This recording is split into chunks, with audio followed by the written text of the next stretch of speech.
ओम शांति। 30 मई 2024। मीठे प्यारे बाबा के आज के मधुर महावाक्य। आज की मूली के कुछ मुख्य पॉइंट्स। आज बाबा हमें समझाते कि हम बच्चों को आत्म अभिमानी बन विकारी ख्यालात खत्म करने हैं। ज्ञान से अपनी दृष्टि का परिवर्तन करना है। हम बच्चे बेहद के बाप से पढ़ रहे हैं, यह निश्चय पक्का हो, तभी याद मजबूत होगी। हमें ध्यान रखना है कि माया हमें इस निश्चय से बिल्कुल भी हिला न सके। सेवा भाव से सेवा करते हुए आगे बढ़ना और बढ़ाना है। हर प्रकार के महीन, सूक्ष्म और आकर्षण करने वाले धागों से स्वयं को मुक्त करना है। तो चलिए सुनते हैं आज की बाबा की मीठी प्यारी मुरली। ओम शांति। बाबा कहते, मीठे बच्चे, तुम्हें पहला पहला निश्चय चाहिए कि हमको पढ़ाने वाला स्वयं शांति का सागर, सुख का सागर बाप है। कोई मनुष्य किसी को सुख शांति नहीं दे सकता। प्रश्न, सबसे ऊंची मंजिल कौन सी है? उस मंजिल को पाने का पुरुषार्थ क्या है? उत्तर, एक बाप की याद पक्की हो जाए, बुद्धि और कोई की तरफ न जाए, यह ऊंची मंजिल है। इसके लिए आत्म अभिमानी बनने का पुरुषार्थ करना पड़े। जब तुम आत्म अभिमानी बन जाएंगे तो सब विकारी ख्यालात खत्म हो जाएंगे, बुद्धि का भटकना बंद हो जाएगा, देह के तरफ बिल्कुल दृष्टि न जाए, यह मंजिल है। इसके लिए आत्म अभिमानी भव। ओम शांति। रूहानी बच्चों प्रति रूहानी बाप बैठ समझाते हैं। इनको यानी ब्रह्मा बाबा को रूहानी बाप नहीं कहेंगे। आज के दिन को सत गुरुवार कहते हैं। गुरुवार कहना भूल है। सत गुरुवार, गुरु लोग तो बहुत ढेर हैं, सतगुरु एक ही है।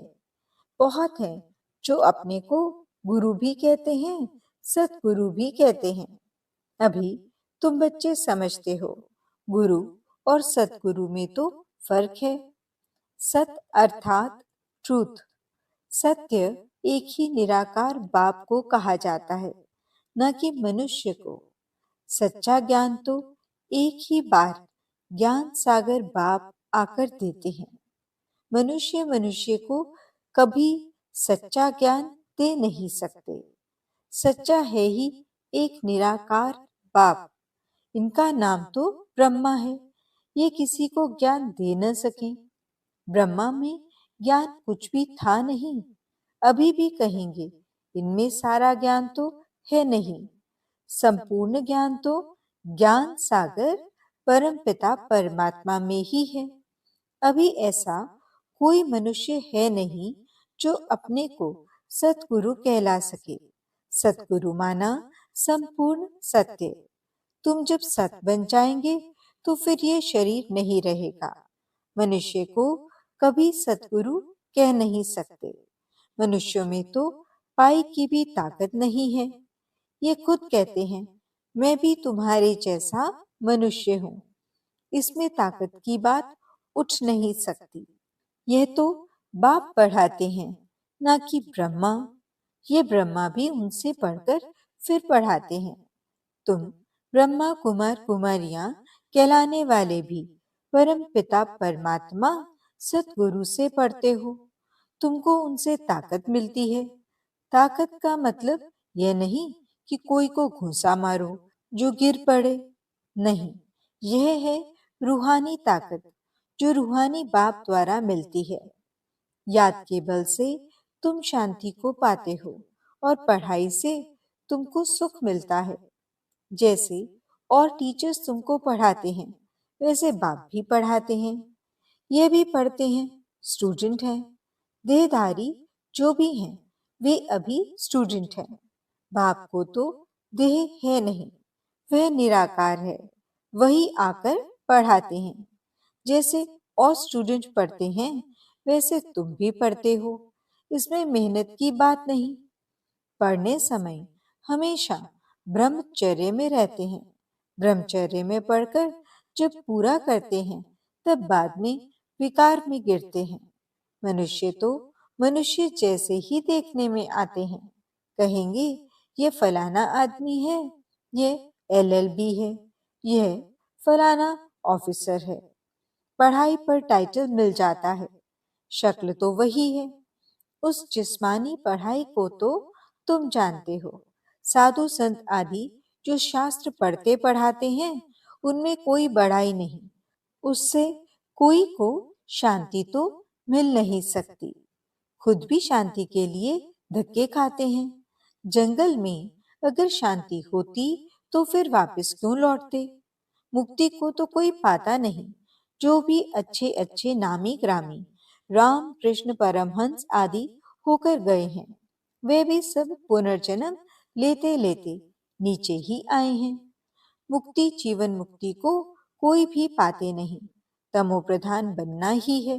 देखने में तो कुछ नहीं आता।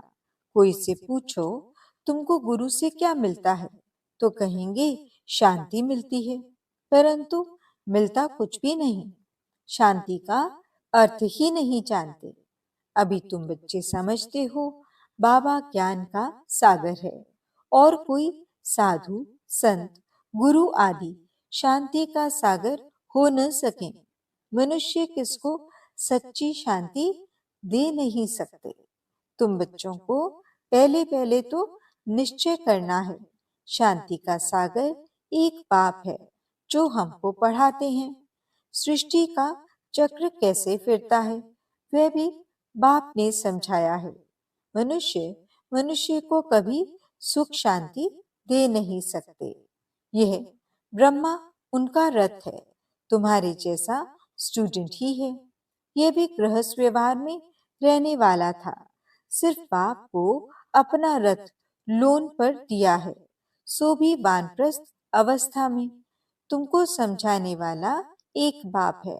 वे बाप कहते हैं सबको निर्विकारी बनना है। जो खुद नहीं बन सकते तो फिर अनेक प्रकार की बातें करेंगे, गालियां भी देंगे।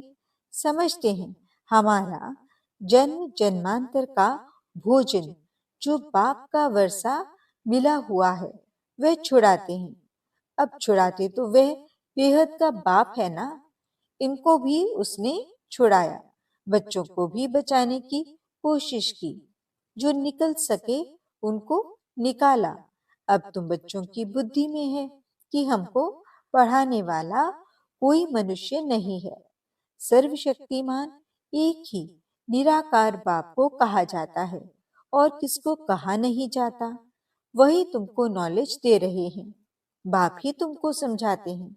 यह विकार तुम्हारा सबसे बड़ा दुश्मन है। इनको छोड़ो। फिर जो नहीं छोड़ सकते हैं, वे कितना झगड़ा करते हैं। माताएं भी कोई कोई ऐसी निकल पड़ती हैं जो विकार के लिए बड़ा हंगामा करती हैं। अभी तुम हो संगम युग पर। यह भी कोई नहीं जानते कि यह पुरुषोत्तम संगम युग है। बाप कितना अच्छी रीति समझाते हैं। बहुत हैं जिनको पूरा निश्चय है, कोई को सेमी निश्चय है, कोई को 100%, कोई को 10% भी है। अब भगवान श्रीमत देते हैं, बच्चे मुझे याद करो। यह है बाप का बड़ा फरमान। निश्चय हो तब तो उस फरमान पर चले ना। बाप कहते हैं मेरे मीठे बच्चों, तुम अपने को आत्मा समझ बाप को याद करो। इनको याद नहीं करना है। मैं नहीं कहता, बाबा मेरे द्वारा तुमको कहते हैं। जैसे तुम बच्चे पढ़ते हो तो यह भी पढ़ता है। सब स्टूडेंट हैं। पढ़ाने वाला एक टीचर है। वे सब मनुष्य पढ़ाते हैं। यहाँ तुमको ईश्वर पढ़ाते हैं। तुम आत्माएं पढ़ती हो, तुम्हारी आत्मा फिर पढ़ाती है। इसमें बहुत आत्म अभिमानी बनना है। बैरिस्टर, इंजीनियर आत्मा ही बनती है। आत्मा को अब देह अभिमान आ गया है। आत्म अभिमानी के बदले देह अभिमानी बन पड़े हैं। जब आत्म अभिमानी हो तब विकारी नहीं कहला सकते। उनको कभी विकारी ख्याल भी नहीं आ सकता। देह अभिमान से ही विकारी ख्याल आते हैं। फिर विकार की ही दृष्टि से देखते हैं। देवताओं की विकारी दृष्टि कभी हो नहीं सकती। ज्ञान से फिर दृष्टि बदल जाती है। सतयुग में ऐसे थोड़े ही प्यार करेंगे, डांस करेंगे। वहां प्यार करेंगे, परंतु विकार की बांस नहीं होगी। जन्म जन्मांतर विकार में गए हैं तो वे नशा बहुत मुश्किल उतरता है। बाप निर्विकारी बनाते हैं तो कई बच्चियां बिल्कुल मजबूत हो जाती हैं। बस हमको तो पूरा निर्विकारी बनना है। हम अकेले थे, अकेले ही जाना है। उनको कोई थोड़ा टच करेगा तो अच्छा नहीं लगेगा। कहेंगे ये हमको हाथ क्यों लगाते हैं, इनमें विकारी बांस है। विकारी हमको टच भी ना करे। इस मंजिल पर पहुंचना है। देह तरफ बिल्कुल दृष्टि ही न रहे। वह कर्मातीत अवस्था अभी बनानी है। अभी तक ऐसा नहीं है कि सिर्फ आत्मा को ही देखते हैं। मंजिल है। बाप हमेशा कहते रहते हैं, बच्चे अपने को आत्मा समझो। ये शरीर दुम है जिसमें तुम पाठ बजाते हो। कई कहते हैं इनमें शक्ति है, परंतु शक्ति की कोई बात ही नहीं। ये तो पढ़ाई है। जैसे और भी पढ़ते हैं, ये भी पढ़ते हैं। प्योरिटी के लिए कितना माथा मारना पड़ता है, बड़ी मेहनत है। इसलिए बाप कहते हैं, एक दो को आत्मा ही देखो। सतयुग में भी तुम आत्म अभिमानी रहते हो। वहां तो रावण राज्य ही नहीं, विकार की बात नहीं। यहाँ रावण राज्य में सब विकारी हैं। इसलिए बाप आकर निर्विकारी बनाते हैं। नहीं बनेंगे तो सजा खानी पड़ेगी। आत्मा पवित्र बनने बगैर ऊपर जा ना सके। हिसाब किताब चुकतू करना पड़ता है, फिर भी पद कम हो पड़ता है। ये राजधानी स्थापन हो रही है। बच्चे जानते हैं स्वर्ग में एक आदि सनातन देवी देवताओं का राज्य था। पहले पहले तो जरूर एक राजा रानी होंगे, फिर डिनेस्टी होगी, प्रजा ढेर बनती है। उसमें अवस्थाओं में फर्क पड़ेगा। जिनको पूरा निश्चय नहीं, वे पूरा पढ़ भी न सकें, पवित्र बन न सकें। आधा कल्प के पतित एक जन्म में 21 जन्मों के लिए पावन बने। मासी का घर है क्या? मुख्य है ही काम की बात। क्रोध आदि का इतना नहीं है। कहाँ बुद्धि जाती है तो जरूर बाप को याद नहीं करते हैं। बाप की याद पक्की हो जाएगी तो फिर और कोई की तरफ बुद्धि नहीं जाएगी। बहुत ऊंची मंजिल है। पवित्रता की बात सुनकर आग में जल मरते हैं। कहते हैं ये बात तो कभी कोई ने कही नहीं, कोई शास्त्र में है नहीं। बड़ा मुश्किल समझते हैं। वे तो है ही निवृत्ति मार्ग का धर्म अलग। उनको तो पुनर्जन्म ले फिर भी संन्यास धर्म में ही जाना है। वही संस्कार ले जाते हैं। तुमको तो घर बार छोड़ना नहीं है। समझाया जाता है, भल घर में रहो, उन्हों को भी समझाओ। अब है संगम युग। पवित्र बनने बिगड़ सतयुग में देवता बन नहीं सकेंगे। थोड़ा भी ज्ञान सुनते हैं तो वे प्रजा बनती जाती है। प्रजा तो ढेर होती है ना। सतयुग में वजीर भी नहीं होते, क्योंकि बाप संपूर्ण ज्ञानी बना देते हैं। वजीर आदि चाहिए अज्ञानियों को। इस समय देखो एक दो को मारते कैसे हैं। दुश्मनी का स्वभाव कितना कड़ा है। अभी तुम समझते हो, हम ये पुराना शरीर छोड़ जाकर दूसरा लेते हैं, कोई बड़ी बात है क्या? वे दुख से मरते हैं, तुमको सुख से बाप की याद में जाना है। जितना मुझ बाप को याद करेंगे तो और सब भूल जाएंगे, कोई भी याद नहीं रहेगा। परंतु ये अवस्था तब हो जब पक्का निश्चय हो। निश्चय नहीं तो याद भी ठहर नहीं सकती।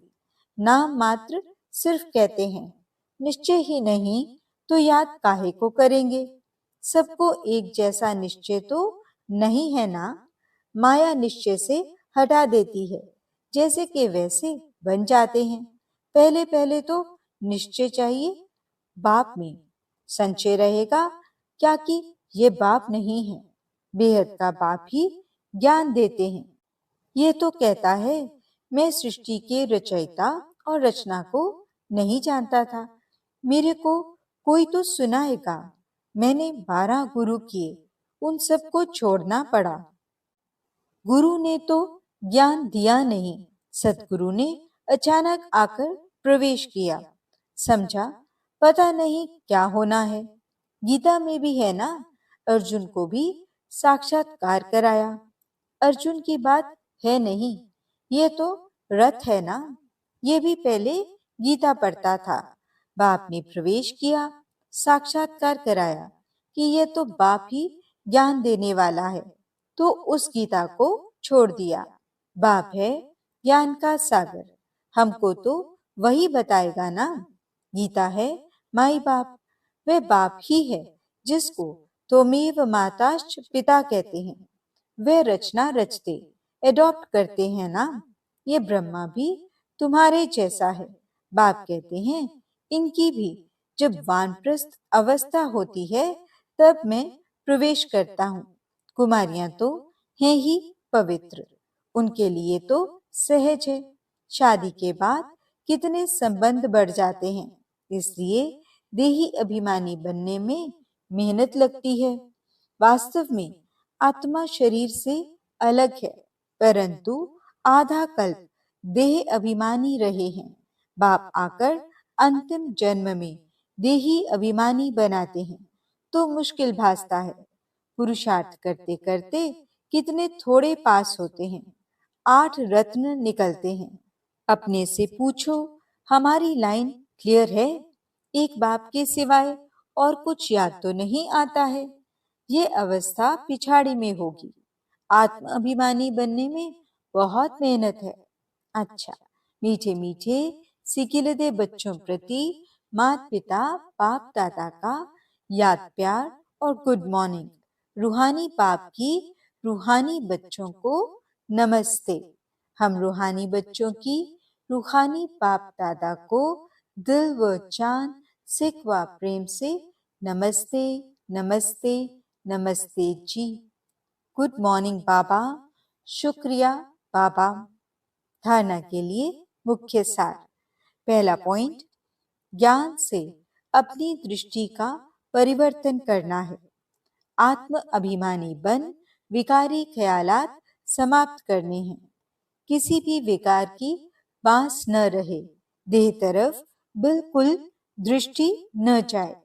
दूसरा पॉइंट, बेहद का बाप ही हमें पढ़ाते हैं, ऐसा पक्का निश्चय हो तब याद मजबूत होगी।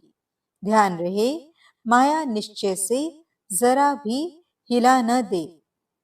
वरदान, सेवा भाव से सेवा करते हुए आगे बढ़ने और बढ़ाने वाले निर्विघ्न सेवाधारी भव। सेवा भाव सफलता दिलाता है। सेवा में अगर अहम भाव आ गया तो उसको सेवा भाव नहीं कहेंगे। किसी भी सेवा में अगर अहम भाव मिक्स होता है तो मेहनत भी ज्यादा, समय भी ज्यादा लगता और स्वयं की संतुष्टि भी नहीं होती।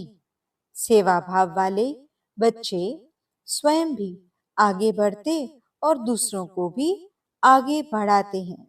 वे सदा उड़ती कला का अनुभव करते हैं। उनका उमंग उत्साह स्वयं को निर्विघ्न बनाता और दूसरों का कल्याण करता है। स्लोगन: ज्ञानी तू आत्मा वह है जो महीन और आकर्षण करने वाले धागों से भी मुक्त है। ओम शांति।